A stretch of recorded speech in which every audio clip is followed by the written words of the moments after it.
Et du coup, tu peux te rapprocher un petit peu, Stella.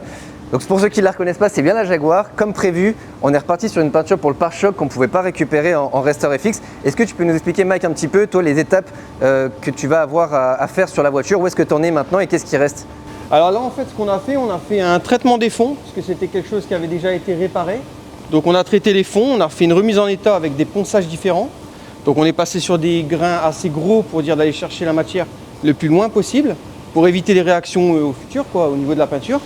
Et là, on est passé à la phase d'après. Donc en fait, ce qui va isoler la partie ponçage et masticage qu'on a fait avant de peindre.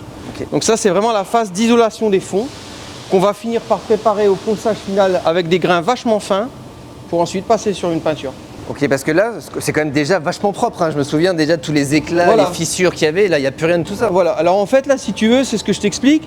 On est passé par une phase de ponçage vachement loin. On a été rattraper ce qu'on pouvait au ponçage et ce qu'on ne pouvait pas. On est passé par des phases de masticage. Et là, on met vraiment l'après pour isoler les fonds et éviter, si tu veux, un peu, Vincent, les détourages de peinture que tu pourrais trouver sur des véhicules, des fois, tu sais, les auréoles que tu peux avoir. Tout à fait. Donc, c'est quand les fonds sont mal isolés. Donc là, c'est vraiment une phase qui est vraiment primordiale à la peinture, c'est l'isolation des fonds. Ça marche. On dirait un peu les nouvelles peintures, tu sais, de chez Porsche, là, là un peu craie, un etc. petit peu, un peu ces couleurs-là. Ouais. Ok. Et du coup, là maintenant, vu que tu vas repasser ça en peinture, Oui. comment est-ce que tu vas procéder pour avoir la même teinte que la carrosserie qui a déjà quasi 30 ans? Alors, je t'invite à me suivre. Ouais.